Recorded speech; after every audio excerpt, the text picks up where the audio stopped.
So hello everyone, आज हमारे साथ हैं गौरव कुमार जी, जिन्होंने बीपीएससी 65 में 259 रैंक सिक्योर किए हैं।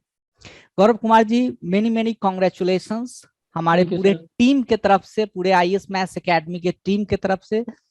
आप 259 जो रैंक स्कोर किए हैं, ये काफी काबिले तारीफ ये अचीवमेंट है। तो पूरे टीम की तरफ से आप हमारा कॉन्ग्रेचुलेशंस एक्सेप्ट करें। और थैंक यू सर। और आज का दिन जो दुर्गा पूजा का जो फर्स्ट डे स्टार्टिंग नवरात्र का दिन है, तो उस दिन शुभ दिन में आपका ये आज रिजल्ट आया है। तो कैसा लग रहा है आपको गौरव कुमार जी? सबसे पहले आप ये बताइए।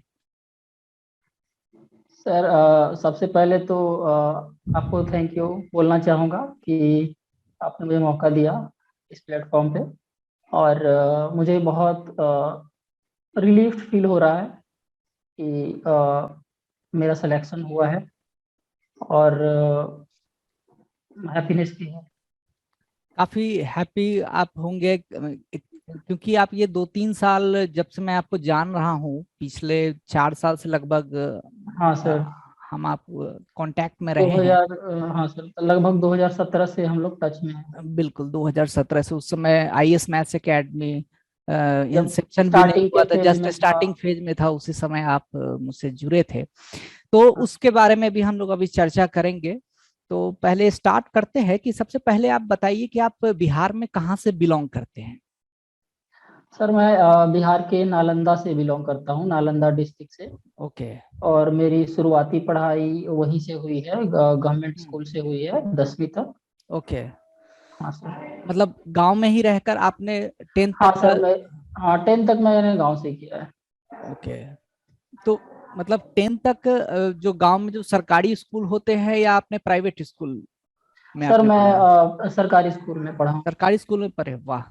हाँ सर, बचपन से। ये एक बहुत बड़ा अचीवमेंट है। मतलब कि आप सरकारी स्कूल का प्रोडक्ट इस लेवल पर बीपीएससी जैसा एग्जाम को क्लियर करके अगर बाहर निकल रहा है, तो आने वाले जो हमारा जो जनरेशन है, जो फ्यूचर है, जो एस्पिरेंट है, जो तैयारी कर रहे हैं, तो कहीं ना कहीं वो हीन भावना से ग्रसित होते हैं कि हम सरकारी स्कूल में पढ़ते हैं, हमारा सिलेक्शन नहीं हो सकता है, हम हिंदी मीडियम से पढ़ते हैं। डेफिनेटली सर, मैं तो हिंदी मीडियम सरकारी स्कूल कुछ मैटर नहीं करता है। अगर आपने एक आपने लक्ष्य निर्धारित किया है एक बड़ा सा, बिल्कुल और आपने एक पॉजिटिव माइंडसेट से उसको मेहनत से अचीव किया जा सकता है। बिल्कुल बिल्कुल। तो आपने ये 10th वहां से किया, फिर आपने क्या किया? 11th 12th में कौन सा सब्जेक्ट रखा? सर मेरा पीसीएम था, फिजिक्स केमिस्ट्री और मैथमेटिक्स। ओके। इससे सर मैं 12th किया। और मैंने एंट्रेंस एग्जामिनेशन का प्रिपरेशन किया साथ में।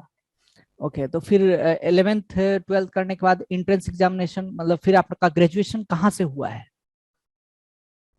ग्रेजुएशन सर के लिए आपने कौन सा अ, यूनिवर्सिटी मे, चुना? सर मेरा हाँ, सर मैं 5 ईयर इंटीग्रेटेड प्रोग्राम मेरा था। और वो मैंने मैथमेटिक्स में किया है from National Institute of Science Education and Research, Bhubaneswar. Okay. जो कि sir Department of Atomic Energy का एक इंस्टीट्यूशन है। नाइसर भुवनेश्वर काफी मतलब प्रोमिनेंट इंस्टीट्यूट है, जो सेंट्रल गवर्नमेंट का है। तो वहाँ पे काफी रिसर्च होता है हाँ सर। मैथमेटिक्स के फील्ड में भी। तो मतलब मेनली आप you are from non engineer background, right? मतलब आप इंजीनियर नहीं है आप। आपने नो जो सर। जो अपन बोलते हैं कि बिहार, यूपी, चाहे झारखंड में जो नॉर्मल ग्रेजुएशन करते हैं बच्चे, बीएससी, उसके बाद एमएससी, तो आपका इंटीग्रेटेड प्रोग्राम रहा होगा, तो 3 to 5 हाँ सर। 5 years में आपका वो कंप्लीट हुआ होगा, राइट? हाँ सर, 5 ईयर का। 5 year का। तो ये सबसे बड़ा मिथ है कि बच्चों को, जो स्टूडेंट है, काफी सारे हमें कॉल भी आते रहते हैं गौरव कि हम ग्रेजुएशन जो किए हैं तो सिंपल मैथ से किए हैं, इंजीनियर नहीं है, तो क्या हम बीपीएससी के लिए मतलब सेलेक्ट हो सकते हैं कि नहीं, हम क्या परस्यू करें मैथमेटिक्स ऑप्शनल को? तो इसमें आपको क्या राय है? क्योंकि ये सबसे बड़ा आप एक एग्जाम्पल सेट कर रहे हो आगे आने वाले फ्यूचर के लिए, जो कि जो बंदा नॉन इंजीनियर बैकग्राउंड से है, वो बच्चा बीपीएससी कंप्लीट कर रहा है, तो कहीं ना कहीं एक एग्जाम्पल सेट हो रहा है ये। तो डेफिनेटली सर, ऐसा कहा जाता है कि मेजॉरिटी ऑफ जो सीट्स हैं वो इंजीनियर्स ले रहे हैं, और स्टैटिस्टिकली देखें तो वो सही भी है। जी। लेकिन सर अगर आप ने सिंपल कहीं से ग्रेजुएशन किया है, या फिर आप किसी भी कॉलेज से हो, और आपका कोई भी स्ट्रीम हो, लेकिन अगर आप उस जो सिविल सर्वेंट बनने के लिए जो एप्टीट्यूड होता है, अगर आप वो मेहनत करके आप उसको डेवलप कर सकते हो, और डेवलप करके आप अपना लक्ष्य प्राप्त कर सकते हो। बिल्कुल बिल्कुल। और एक चीज मैं इसमें ऐड करना चाहता हूँ कि जैसे ग्रेजुएशन में कुछ सब्जेक्ट मैथमेटिक्स ही पढ़ते हैं, तो जो सिलेबस है बीपीएससी का, उसमें second section of the syllabus में अगर हम जाएं तो जिसमें प्योर मैथमेटिक्स, मॉडर्न अलजेब्रा हो गया, थोड़ा लीनियर अलजेब्रा का यस सर। ही गुड़ पार्ट जो है लीनियर अलजेब्रा का सेक्शन 1 का, तो रीजनल एनालिसिस का है। तो ये तो मुझे लगता है कि जो इंजीनियरिंग करके आ रहे हैं उन बच्चों से ज्यादा बेनिफिट आप लोग को होता होगा, है कि नहीं? क्योंकि ये सारे टॉपिक्स इंजीनियरिंग में नहीं पढ़ाते हैं जो। डेफिनेटली सर, बहुत सारे टॉपिक्स सिलेबस में ऐसे हैं जो इंजीनियर्स को नहीं पढ़ाए जाते हैं, जैसे कि रियल एनालिसिस हो गया, और फिर एब्स्ट्रैक्ट अलजेब्रा हो गया, और इसके साथ साथ कुछ कुछ जो प्रूफ वाला जो पोर्शन होता है, बिल्कुल जो बिल्कुल, टोपोलॉजी का लीनियर कुछ पार्ट हो गया। लीनियर अलजेब्रा वाला पोर्शन हो गया, प्रूफ वाला जो पोर्शन होता है, मान लेते हैं रैंक नलिटी थ्योरम ही पूछ दिया जो कि 66 में आया था। बिल्कुल बिल्कुल तो बिल्कुल सर ये सारी चीजों में बिल्कुल आपका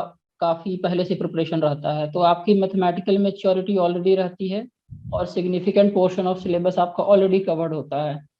और जो लेकिन उसके बाद आपको क्या करना होता है कि जो topics, rest of the topics हैं, उसको आपको प्रैक्टिस के थ्रू कवर करना होता है। जैसे कि एक बड़ा सा डिफरेंशियल इक्वेशन सॉल्व करने आ गया एग्जाम में, या तो फिर कोई इंटीग्रल थ्री थ्री डायमेंशन का आ गया, तो फिर वहां पे आपको प्रैक्टिस की जरूरत पड़ेगी। आप इंजीनियर बैकग्राउंड से रहें या फिर आप किसी अन्य बैकग्राउंड से रहें, आपने मैथ्स ऑप्शन लिया है, तो डेफिनेटली आप प्रैक्टिस करके उसको आप मास्टर कर सकते हैं। प्रैक्टिस करना, प्रैक्टिस इज द की। हम बराबर practice is class the key में। सर। और सर मैं ऐसा कहना चाहूंगा कि प्रैक्टिस एक मतलब ग्रेजुअल वे में होना चाहिए, through simple problem to the more difficult problem, to the more difficult problem. आप डायरेक्टली एक डिफिकल्ट प्रॉब्लम लेके बैठ बिल्कुल जाएंगे बिल्कुल। तो फिर आप स्टक रह जाएंगे और निराशा भी हो सकता है, लेकिन आप ग्रेजुअली आगे बढ़ेंगे तो और तो फिर काफी धीरे धीरे आपका कॉन्फिडेंस बढ़ेगा और रुचि भी बढ़ती जाएगी सब्जेक्ट में, फिर रास्ता काफी आसान हो जाएगा। बिल्कुल, जैसे हम लोग हर एक टॉपिक पे सीट्स देते हैं, आप भी देखे हैं, आप भी बहुत सारे सीट्स को सॉल्व किए हैं हाँ। गौरव। तो यस यस सर, डेफिनेटली वो सीट्स में सर। हाँ बोलिए। Yes. वो कैसा लगता है? मतलब वो सीट सॉल्व करते हैं तो अगर मान लीजिए एक मैं लीनियर अलजेब्रा का 10 सीट दे रहा हूँ और एक आप किताब से बनाते हैं, तो उसमें थोड़ा सा डिफरेंट लगता होगा उसमें अप्रोच में। यस सर, अप्रोच ये रहा, सब डिफरेंस मुझे सबसे बड़ा ये नजर आता है सर कि जैसे किताब पढ़ते हैं तो सिर्फ किताब जो है जो सब ग्रेजुएशन के पॉइंट ऑफ व्यू से लिखा जाता है, ग्रेजुएशन पोस्ट ग्रेजुएशन के पॉइंट ऑफ व्यू से लिखा जाता है, किसी यूनिवर्सिटी या फिर कॉलेज के डिग्री के बिल्कुल। पॉइंट ऑफ व्यू से लिखा जाता है।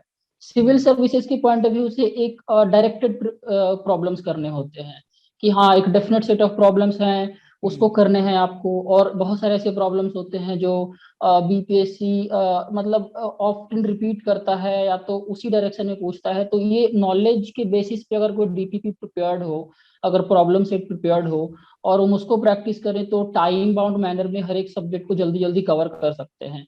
बिल्कुल सर बिल्कुल। तो मुझे लगता है सर कि ये काफी इंपॉर्टेंट बेनिफिट रहता है।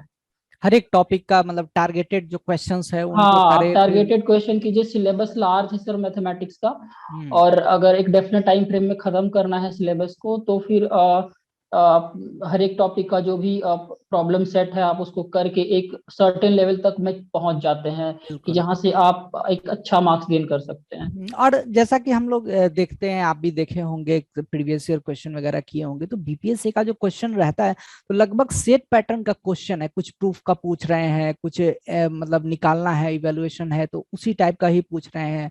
ओडी के भीतर में देखिएगा तो डिफरेंशियल इक्वेशन का सिलेबस भी बहुत छोटा है, तो काफी स्कोप है मतलब कुछ करने का। अगर चाहे, अगर कोई भी बच्चा अगर क्वेश्चन पेपर अगर सिंपल एनालाइज करके अगर उस ढंग से पढ़े, तो भी मतलब वो ऑन हिज और हर ओन भी कुछ ना कुछ उसमें किया कर सकता है, right?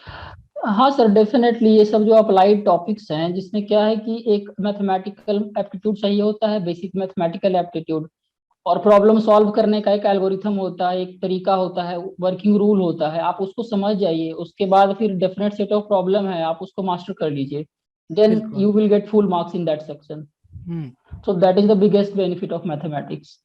Okay. But it does required hard work. अगर आप हार्ड वर्क करने को तैयार हैं तो फिर एक अच्छा उसका बेनिफिट भी मिलेगा। तो आप तो गौरव मतलब पहले आप यूपीएससी का भी तैयारी किए, यूपीएससी में भी आपने मेंस लिखा है। फ्यूचर में हम आशा करेंगे कि आप यूपीएससी भी एग्जाम क्लियर करें आने वाले फ्यूचर में, है ना। और जो भी गाइडेंस होगा हम लोग हैं आपको सपोर्ट करने के लिए। तो यूपीएससी का जो ट्रेंड है और बीपीएससी का ट्रेंड है मैथमेटिक्स में, तो उसमें आप कुछ डिफरेंस एनालाइज कर सकते हैं, बता सकते हैं बच्चों को कि जो बच्चे बीपीएससी का ही सिर्फ प्रिपरेशन कर रहे हैं तो वो भी मैथ्स ऑप्शन लेकर कर सकते हैं मैथ्स को। यस सर, मैंने यूपीएससी का भी मेंस दिया है और बीपीएससी का भी अभी दिया है। तो मुझे ऐसा लगता है कि सिलेबस, अगर आप जो जिस तरीके से क्वेश्चन पूछे जाते हैं बीपीएससी में या यूपीएससी में, उसमें एक थोड़ा सा डिफरेंस ये है कि आपको बहुत अच्छा मार्क्स लाने के लिए मैथमेटिक्स में ऑलमोस्ट इंटायर सिलेबस खत्म करना पड़ेगा। बिल्कुल। वहाँ भी चॉइस होते हैं, लेकिन बीपीएससी में आपके पास बहुत ज्यादा चॉइस होते हैं। आप दोनों सेक्शन के अगर आप कुछ कुछ इंपॉर्टेंट टॉपिक्स को आइडेंटिफाई कर लेंगे और उसको मास्टर कर लेंगे तो आप काफी रिस्पेक्टेबल स्कोर पर मैथमेटिक्स में पहुंच जाएंगे बीपीएससी में। तो ओके। काफी कम टाइम में आप मैथमेटिक्स को टारगेट करके टैकल कर सकते हैं। बिल्कुल बिल्कुल बिल्कुल। लेकिन कौन से टॉपिक को करना है, ऐसे करना है, आप एक आइडेंटिफाई कर लीजिए। जैसे कि सेक्शन 1 है, तो इसमें जैसे कि सेक्शन 1 में ऑर्डिनरी डिफरेंशियल इक्वेशन हो गया, कैलकुलस के बेसिक सवाल आते ही हैं हमेशा, आप उसको कर लीजिए। और फिर लीनियर सेक्शन अलजेब्रा हो गया। लीनियर अलजेब्रा हो गया। इतना ही आप कर लेंगे तो फिर आपका आप जो भी required number of question solve करने होते हैं सेक्शन ए में आप कर लेंगे। और बिल्कुल। फिर सेक्शन बी में ऐसे ही आप एलपीपी कर लीजिए, न्यूमेरिकल एनालिसिस कर लीजिए। और फिर उसके बाद दो तीन और भी कोई टॉपिक अपने हिसाब से आप चूज कर लीजिए, उसको कर लीजिए। तो आप उसमें भी कॉम्प्लेक्स एनालिसिस के सिंपल सवाल आते हैं, आप बिल्कुल। उसको भी कर लीजिए। तो फिर आप उस सेक्शन में भी बहुत अच्छा कर लेंगे। तो मतलब काफी टारगेटेड वे में आप बीपीएससी को टैकल करना ज्यादा आसान है यूपीएससी के मैथमेटिक्स के रिस्पेक्ट। बिल्कुल। तो जो भी बच्चे हमारा ये वीडियो देख रहे हैं, अगर आपने सिंपल ग्रेजुएशन भी किया है, चाहे आप इंजीनियर बैकग्राउंड से हो, तो आप मैथमेटिक्स ऑप्शन आप ले सकते हो, बहुत ही एवरग्रीन ऑप्शनल है। डेफिनेटली। हाँ, इसमें कहीं से कोई संदेह नहीं है। हमारे पास इंजीनियर भी है, वो भी सिलेक्ट हुए हैं। गौरव कुमार जी आपके सामने हैं, ये नॉन इंजीनियरिंग बैकग्राउंड से हैं, वो भी सिलेक्ट होकर आए हैं। तो बात ये डिपेंड नहीं करता है कि आप whether you are from engineering background और सम ह्यूमैनिटीज बैकग्राउंड और सिंपल बीएससी बैकग्राउंड। आपको है कि जबरदस्त तो 6 महीना तक पढ़ाई करना पड़ेगा। अगर आप पढ़ाई करेंगे तो बिल्कुल आपको सक्सेस मिलेगी। तो गौरव, आप एक चीज और बताएंगे कि जैसे मैथमेटिक्स ऑप्शनल आपने तैयार किया, उसके साथ साथ आप जीएस भी तैयार कर रहे थे, तो एक मैथ्स ऑप्शनल के बंदे को कैसे करना चाहिए, टाइम को आपने कैसे मैनेज किया, उसके बारे में जरा हमारे व्यूअर्स जो स्टूडेंट हैं उनको सलाह दीजिए कि कैसे आपने जीएस और जो और मैथमेटिक्स है उसको आपने कैसे पढ़ा, प्री के दौरान, मेंस के दौरान, लाइक दैट। Yes sir. सबसे पहले तो मैं ये कहना चाहूंगा कि आप मतलब अगर आपने मैथ्स ऑप्शनल लिया है तो जीएस को भी आपको करना है, मैथ्स को भी करना है। आप किसी एक को भी नेग्लेक्ट कर दोगे तो फिर जो रिजल्ट आप चाह रहे हो उसमें वो नहीं हो मतलब पाएगा। वो थोड़ा कठिन हो जाएगा रास्ता। लेकिन आप एक स्मार्टली करोगे, जैसे कि आप डेली रूटीन बना लो अपना, कि आप डेली रूटीन बना लो कि हाँ दिस स्लॉट, इस स्लॉट में मैं मैथ्स करूंगा और फिर दूसरे स्लॉट में जीएस करूंगा, हम्म। और उसको रिलीजियसली आप फॉलो करो। तो फिर टास्क काफी आसान हो जाता है और इससे एक डिसिप्लिन भी बना रहेगा आपके प्रिपरेशन में। तो मैं ये कहूंगा, ये स्ट्रेटजी आप मैंने ये स्ट्रेटजी फॉलो किया था। तो जैसे कि डेली हम्म। उठा और फिर एक प्लान बना लिया मैथमेटिक्स का, जैसे कि मॉर्निंग टू आफ्टरनून मैथ्स करना है, आप पोस्ट आफ्टरनून जीएस करना है। तो ओके। इस तरीके का आप प्लान बना सकते मतलब एक डेडिकेटेड प्लान बना ले कि 3 घंटे 4 घंटे मुझे मैथ्स करना है, बाकी के समय में जनरल स्टडीज करना है, हैं। हाँ। और उसको यस सर। कंसिस्टेंटली उसको है तो फॉलो भी किया जाए, फिर है सो चीजें हाँ सर, आसान हो जाएंगी। कंसिस्टेंटली फॉलो किया जाए और आप आइडेंटिफाई कर लीजिए कि अगर आप 3 घंटे मैथ्स पढ़ेंगे तो मैथ्स में क्या पढ़ेंगे। ठीक है, मैथ्स में आप डिफरेंशियल इक्वेशन का प्रैक्टिस प्रॉब्लम सॉल्व करेंगे, तो आप वो कर सकते हैं। और जीएस में आप मान लेते हैं कि पॉलिटी का कोई एक चैप्टर पढ़ेंगे, तो आप उसको नोट डाउन कर लीजिए कि मैं पॉलिटी का इस चैप्टर को पढ़ूंगा, हम्म। तो फिर आप उसको पढ़िए। फिर उसके बाद आप टाइम बचा के करंट अफेयर्स भी फॉलो कीजिए, इवनिंग पोस्ट इवनिंग। तो ऐसे करके आप अपना टाइम टेबल एक बना लीजिए और उसके हिसाब से पढ़िए, तो कोई दिक्कत नहीं होगी। Okay great. तो होप सो ये जो सजेशन है जो गौरव कुमार जी ने दिया है, आप लोग भी फॉलो करेंगे, और आप लोग अपना कुछ अलग भी स्ट्रेटजी अगर लगाना चाह रहे हैं, जो भी स्ट्रेटजी अगर आपके लिए फेवरेबल है, जो वर्क करता है, that is strategy is best for you. Okay. So next question है हमारा कि जो प्रीलिम्स होता है बीपीएससी का, तो वो काफी एक डाइसी फेज है, और काफी बच्चे प्रीलिम्स में ही पास नहीं हो पाते हैं। तो मतलब क्या ऐसा किया जाए कि अभी जो बीपीएससी 67 का भी फॉर्म आया हुआ है, तो बच्चों को थोड़ा टिप्स दीजिए कि वो सिक्योर कर ले प्रीलिम्स, जो भी समय है 50-60 दिन का भी समय बचा हुआ है, तो उसके लिए कुछ बताइए। सबसे पहले तो मैं ये कहूंगा कि बीपीएससी के जो क्वेश्चंस पूछे जाते हैं, जैसे क्वेश्चन पूछे जाते हैं, उसके पैटर्न को समझना है। कि जैसे कि हिस्ट्री के 30 से 40 क्वेश्चन होते ही हैं, साइंस एंड टेक्नोलॉजी के लगभग 30 क्वेश्चन होते हैं, करंट अफेयर्स के 30+ क्वेश्चन आ ही जाते हैं, और इस तरीके से एक पैटर्न है। तो आप उसको समझ जाइए प्रीवियस ईयर क्वेश्चंस को देख के, और उसके बाद हर एक सेक्शन के लिए एक एक बेसिक बुक रखिए और उसको आप बहुत अच्छे से कर लीजिए। और तो ओके। फिर आपका उसको बहुत अच्छे से पूरा थॉरोली कीजिए आप। हर एक सोर्स का, हर एक टॉपिक का एक एक सोर्स, एकदम जैसे ऑथेंटिक आपने सोर्स। कौन सा सोर्स पढ़ा था हाँ हिस्ट्री सर। के लिए, बिहार का जो स्पेसिफिक? बिहार, हाँ सर, बिहार हिस्ट्री के लिए इम्तियाज अहमद की किताब है, हिंदी में आती है लेकिन वो ओके। बहुत अच्छी किताब है। आप इम्तियाज अहमद की किताब पढ़ लीजिए, और फिर उसकी एक एमसीक्यू वाली भी आती है बिहार रिलेटेड, अब उसको भी कर सकते हैं। ओके। जिसमें एमसीक्यूज बहुत ज्यादा है बिहार रिलेटेड, हिस्ट्री से, ज्योग्राफी से, हर एक टॉपिक से, उसको भी कर लीजिए, तो फिर आपका काफी कुछ कवर हो जाएगा और you will get good marks, you can get good marks. Okay great. हाँ। तो ये हो गया हिस्ट्री का। पॉलिटी जो जनरल बच्चे पढ़ते हैं, लक्ष्मीकांत की किताब, क्या वो बीपीएससी के लिए भी उतना में हाँ। सफिशिएंट होगा वो? हाँ सर, डेफिनेटली बीपीएससी के लिए वो कम्प्लीटली सफिशियंट है। और थोड़ा सा बीपीएससी में आर्टिकल पे भी फोकस रहता है, तो आप कोशिश करें कि हर एक जो इंपॉर्टेंट आर्टिकल्स हैं वो आप याद रखें कि कौन से आर्टिकल में क्या प्रोविजन है।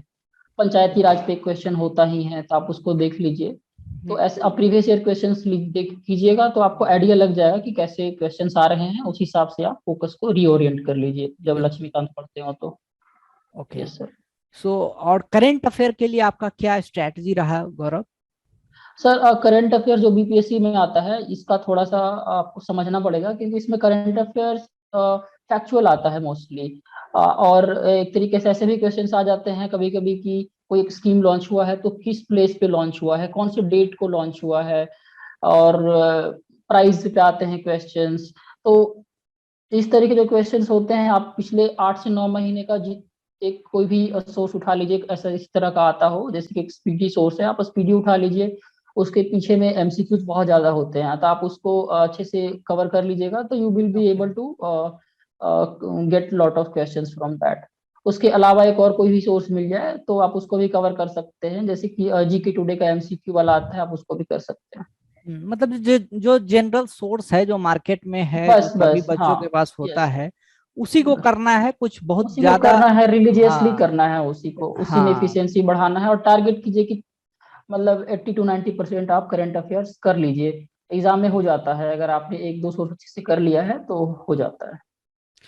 ओके। तो करंट अफेयर का हमने बात किया, फिर हिस्ट्री का बात किया, फिर पॉलिटी, और जो बेसिक इकोनॉमिक्स के भी कुछ क्वेश्चंस आते हैं जो एनसीईआरटी से, I think it will be more than sufficient, जो आपको बीपीएससी का जो प्री के लिए जो क्वेश्चन है इकोनॉमिक्स के लिए, तो उसके लिए भी कुछ अलग मटेरियल करना होता है, या सिर्फ जनरल जो एनसीईआरटी की किताब है उससे हो जाएगा?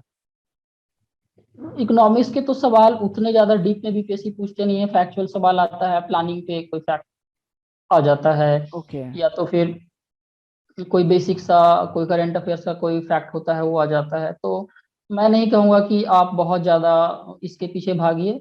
एनसीईआरटी बेसिक लेवल का मैक्रो इकोनॉमिक्स कर लीजिए, जीडीपी के बारे में थोड़ा नॉलेज रखिए, और फिर एक्सपोर्ट इंपोर्ट पे थोड़ा सा देखिए कि कौन सा स्कीम है, क्या है, बेसिक नॉलेज के हिसाब से आपका जो कवर हो बेसिक जो जाएगा। फ्लैगशिप स्कीम्स वगैरह है जो स्कीम्स गवर्नमेंट का हैं, चल रहा हाँ है। स्कीम्स, इकोनॉमी में स्कीम्स बेस्ड ही जनरली होता है, तो आप ओके। उस पर फोकस कर लीजिए, बिहार की कुछ कुछ स्कीम्स हैं उसके बारे में पढ़ लीजिए।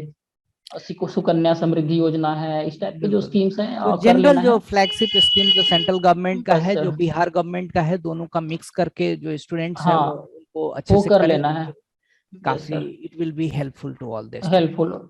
हाँ। ठीक है। तो ये हमने बात किया मेंस के बारे में, प्रीलिम्स के बारे में, और मेंस में जो मैथमेटिक्स ऑप्शनल है उसके बारे में। और गौरव, आपका ये जो मेंस में जो जनरल स्टडीज आता है उसके लिए आपने क्या क्या सोर्सेज देखा, क्या कैसे वो प्रीलिम से डिफरेंट है, उसके लिए थोड़ा सा ब्रीफ इंसाइट जो स्टूडेंट को आप दे सकते हैं, प्लीज आप शेयर कर दीजिए। हाँ सर, सर ये जो मेंस का क्वेश्चंस होता है जीएस का, वो सबसे पहले आपको काफी लंबा आंसर लिखना होता है। तो क्वेश्चन जनरली थीम बेस्ड होते हैं, तो आपको थेमेटिकली प्रिपेयर करना है। जैसे कि जीएस टू में आप देख लीजिए, तो जीएस टू में आप देख लीजिए पॉलिटी में, तो पॉलिटी में फंडामेंटल राइट पे क्वेश्चन होगा, उसके नेचर पे क्वेश्चन हो सकता है, प्रियम्बल के नेचर किस पे क्वेश्चन हो सकता है।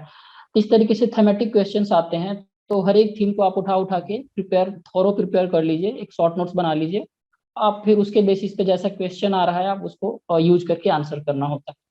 तो ये होता है। तो ये प्रीलिम्स से अलग इसका होता है, स्ट्रेटजी इसका हो गया। स्ट्रैटेजी अलग होता है। प्रीलिम्स में आपको हम्म। फैक्ट पूछा जाएगा, लेकिन इसमें आपको एनालिसिस करना है, प्रोज एंड कॉन्स देने होते हैं इशू के, और डिफरेंट डिफरेंट डायमेंशन से इशू को एनालाइज करना होता है। तो इस तरीके का है, और हर एक सब्जेक्ट स्पेसिफिक प्रिपरेशन कीजिए। हिस्ट्री बिल्कुल। में जो क्वेश्चंस आते हैं ऑलमोस्ट फिक्स्ड क्वेश्चंस आते हैं। आप उसको फिक्स्ड क्वेश्चन को करके जाएंगे तो फिर बहुत ही आसान रहेगा हिस्ट्री लिखना।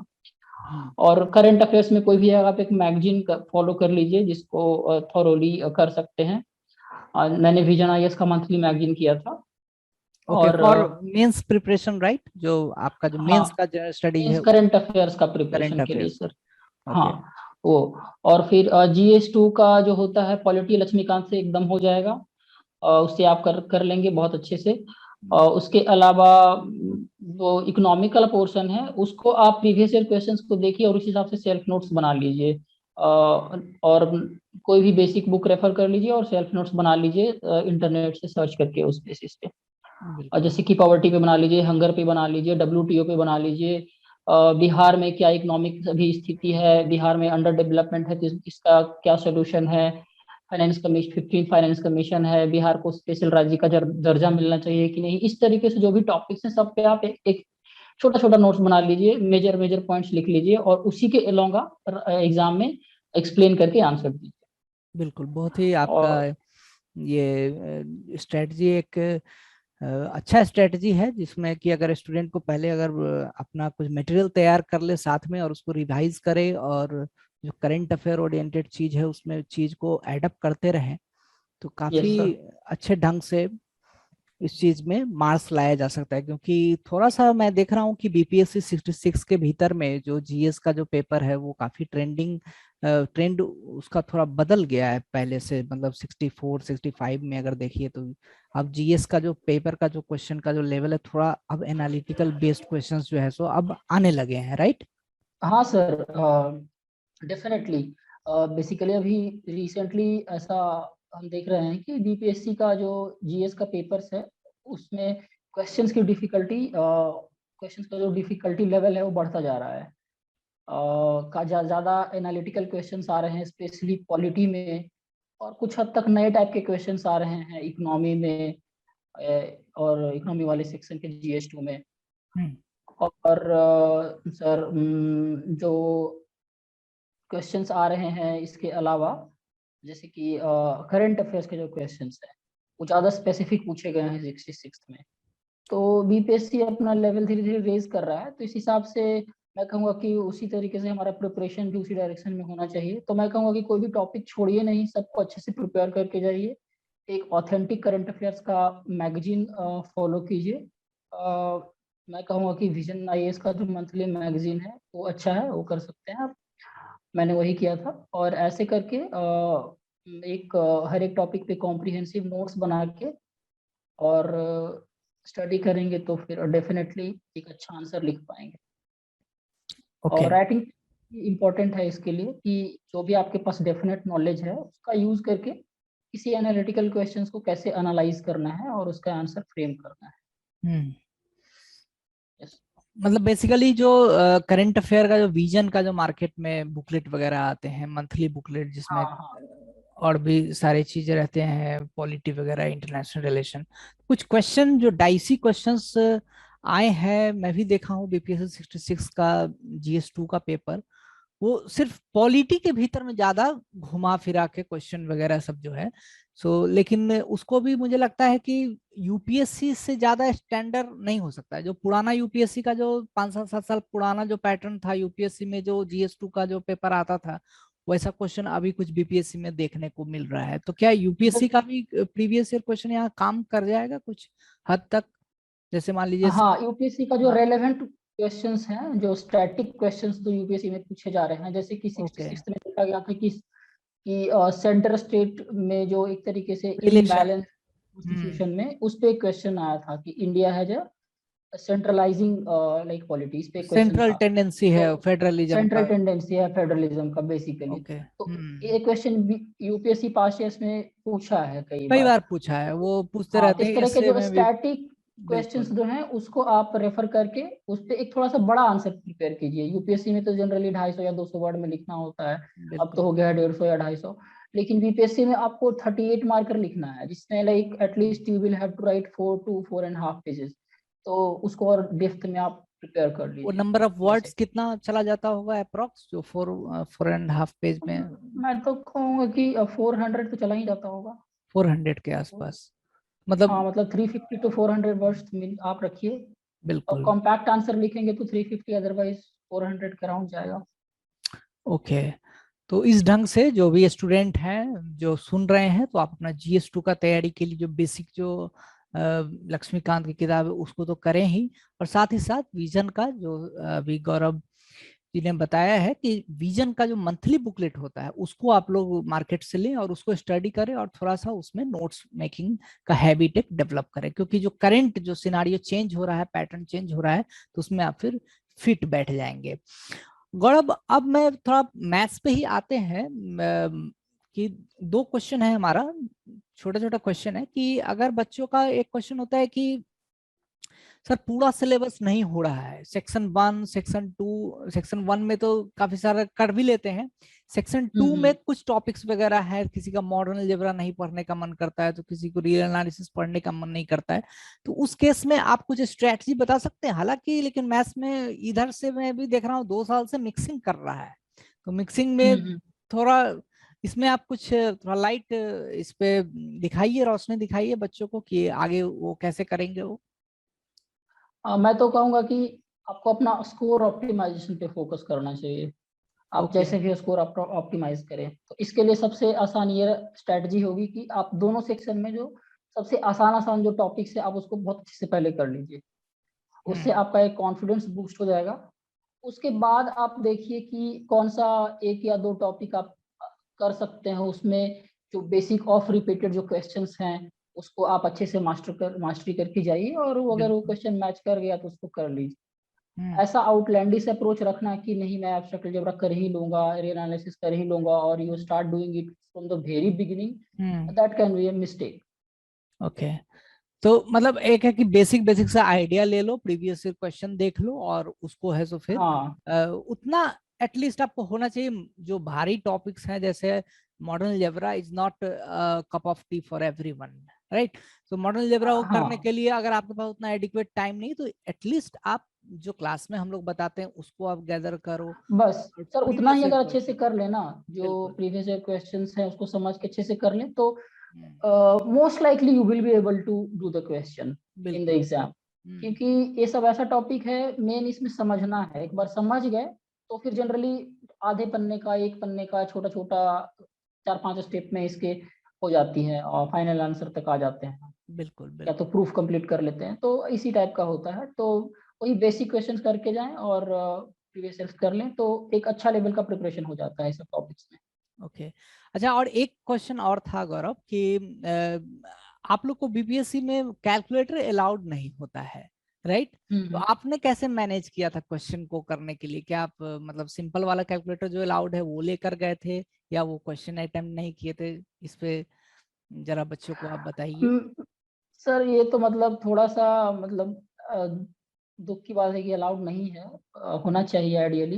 बिल्कुल लेकिन बिल्कुल। ऐसा देखा गया है कि बीपीएससी न्यूमेरिकल एनालिसिस के जो क्वेश्चंस पूछ रही है पिछले सालों में, वो रिपीट कर रही है एक ही सवाल को बार बार, और वो जो एक दो आइटरेशन में उसके आंसर्स आ जाते हैं और उतने कॉम्प्लेक्स नहीं होते हैं, ओके। जिसमें कि साइन फंक्शन ये सब का यूज करना पड़े, एक्सपोनेंशियल का। ज्यादातर तो पॉलिनोमियल्स वगैरह ही देते हैं, पॉलिनॉमियल्स वगैरह देते हैं जिसको क्वाड्रेटिक आप इक्वेशन टाइप का हाँ, या तो ज्यादा है। मैनुअली कैलकुलेट कर पाएंगे या फिर नॉर्मल कैलकुलेटर से आप कर पाएंगे, सिंपल कैलकुलेटर से। ओके। तो मुझे नहीं लगता है कि दिक्कत होगा। और अगर इन केस अगर आ जाता है वैसा क्वेश्चन, तो you will have to skip. Okay. तो हाँ काफी ये बच्चों का ये क्वेश्चन था, डाउट भी था, हम लोगों ने काफी बच्चों से आरटीआई वगैरह भी करवाया है, हालांकि बीपीएससी ने उसका कोई जवाब नहीं दिया है। मैं तो लेकिन चाहता हूँ कि मतलब यूपीएससी को मतलब इस पे बिल्कुल करना मतलब चाहिए था ये सोचना थोड़ा चाहिए एक और और कैलकुलेटर होना चाहिए, हालांकि लास्ट ईयर जो बीपीएससी 66 का जो एग्जाम हुआ साइंटिफिक था, कैलकुलेटर। Yes sir. उसमें किसी एक दो सब्जेक्ट में अलाउ किए हैं ये लोग, शायद सिविल इंजीनियरिंग और इलेक्ट्रिकल वगैरह को इन्होंने कैलकुलेटर अलाउ करवाया है, लेकिन मैथ्स वाले को अभी भी नहीं किए हैं। कोई नहीं, हमारी कोशिश जारी रहेगी, हम लोग अपने लेवल से भी और स्टूडेंट भी अपने लेवल से बीपीएससी से हम लोग आग्रही कर सकते हैं, है कि नहीं? हाँ तो सर, डेफिनेटली अलाउ होना चाहिए, आइडियली तो अलाउ बिल्कुल होना चाहिए। बिल्कुल अलाउ होना चाहिए, क्योंकि यूपीएससी इतने बड़े संस्थान है, वहां पे भी कैलकुलेटर वहाँ भी अलाउड होता है, यस सर, बिल्कुल। साइंटिफिक कैलकुलेटर अलाउड है। हाँ, तो जब तक क्वेश्चन अगर उस ढंग का नहीं पूछते तब तक ठीक है, लेकिन अगर क्वेश्चन प्रीवियस से अगर उठाकर देखें, इस पे हमने एक वीडियो ही बनाया हुआ है कि कैलकुलेटर क्यों होना चाहिए नहीं होना चाहिए, इस पे एक स्पेसिफिक वीडियो बनाया हुआ है, तो जो बच्चे अगर नहीं देखे हैं तो उस वीडियो को आप देख सकते हैं। ओके। अच्छा गौरव, इंटरव्यू स्टेज के लिए आपने क्या मतलब प्रिपरेशन किया था? किस किस टाइप के आपके क्वेश्चंस वहां पे आए थे, और स्टूडेंट को आप क्या एक इंसाइट देना चाहेंगे इस पे? इंटरव्यू में सर सबसे पहले मैं कहूँगा कि प्रिपरेशन इसका आप जब आपका रिजल्ट आ जाएगा, तो मेंस का रिजल्ट आ जाएगा तब आप स्टार्ट कीजिए। और जो आपने जो सोर्सेज पहले रेफर किए थे प्रीलिम्स के प्रिपरेशन के समय, उसको आप अच्छे से रिवाइज करके जाइए, क्योंकि ओके। बिहार रिलेटेड फैक्ट्स जो कभी कभी इंटरव्यू में पूछ दिए जाते हैं, जैसे कि मुझसे पूछा गया था बिहार का डेंसिटी, पॉपुलेशन डेंसिटी क्या है, इसका पॉपुलेशन क्या है, इस तरीके से बेसिक क्वेश्चंस में से पूछ लिए गए थे। तो मुझे लगता है कि उसका आप कर लें, फैक्ट वाइज थोड़ा सा मतलब प्रीलिम्स वाला जो पोर्शन है उसको रिवाइज करके फिर से जाएं, स्पेशली बिहार रिलेटेड। और सेकेंडली आपका जो हॉबी है उसको अच्छे से प्रिपेयर करके जाएं, क्योंकि वो पूछते हैं आपसे आपकी हॉबी क्या है, और अगर आपकी कोई इंटरेस्टिंग सी हॉबी हो गई तो उससे भी वो अच्छा खासा क्वेश्चन पूछ देते हैं। तो यहाँ पे अपने इंटरव्यू को आप प्रिडिक्टेबल बना सकते हैं थोड़ा सा हॉबी के लेके। और अगर आपका जो भी वर्क प्रोफाइल अगर है, अगर वर्किंग वगैरह है, तो आप उसको अच्छे से प्रिपेयर कर लें, क्योंकि इस पे भी वो फोकस रहता है उनका। अपने ग्रेजुएशन सब्जेक्ट को थोड़ा सा अच्छे से एक बार रिवाइज करके जाएं, उस पे बेसिक उसका गवर्नेंस में क्या एप्लीकेशन है, उस डायरेक्शन से कर लें प्रिपरेशन। और फाइनली ये मैटर करता है इंटरव्यू में कि आप अपना नेचुरल रहें, ज़्यादा आप आर्टिफिशियल बनने की कोशिश ना करें। जो बेसिक जो इटिकेट्स होते हैं उसको आप फॉलो करें, और उसके अलावा आप नेचुरल रहें, एक कॉन्फिडेंट वॉइस मेंटेन करें, और आई आई कांटेक्ट तो मेंटेन करना ही है, और नेचुरल रहें, तो इंटरव्यू मुझे लगता है कि एक आपको एवब एवरेज मार्क्स आराम से दिला देगा। बिल्कुल बिल्कुल। तो मतलब इंटरव्यू एक काफी सारा चीज इसमें इंगेज्ड है, तो अभी जो बच्चे कर रहे हैं तो अपना हॉबी पे थोड़ा सा ध्यान दे सकते हैं, और जो अपना पढ़ाई जो मेंस का करते हैं उसी के दौरान है, तो धीरे धीरे करके आपका एक कल्चर डेवलप होगा, और थोड़ा आप हाँ जितना सर। अच्छा रहेंगे अपने जीवन में तो इंटरव्यू भी उतना ही लाइवली अच्छा जाएगा आपका। तो इंटरव्यू के लिए हम्म। हम लोग और भी बात कर सकते हैं बाद में।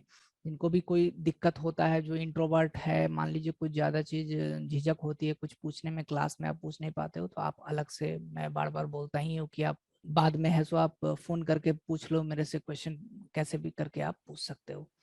सो गौरव, आपने हम लोगों को इतना टाइम दिया, बच्चों को इतना इंसाइट दिया, उसके लिए आपको बहुत बहुत धन्यवाद, और आप अपने करियर में बहुत अच्छा करें, हम लोग यही भगवान से दुआ करते हैं, प्रार्थना करते हैं कि आप जिस भी पोस्ट पे आप जाए, बिहार सरकार का अगर आप नौकरी स्टार्ट करेंगे तो फिर उसको बहुत अच्छे ढंग से करें, कि एक नया बिहार, एक उज्जवल बिहार, और एक नया इंडिया, जो न्यू इंडिया जो हमारे प्रधानमंत्री नरेंद्र मोदी जी भी कहते हैं कि न्यू इंडिया बनाना है, तो उस ढंग से न्यू इंडिया के साथ साथ हम लोग न्यू बिहार का भी कुछ चीज हम लोग सोच पाए। Thank you so much for joining this very video. We will meet in the next session. तब तक के लिए अपना ख्याल रखिए। धन्यवाद। जय हिंद।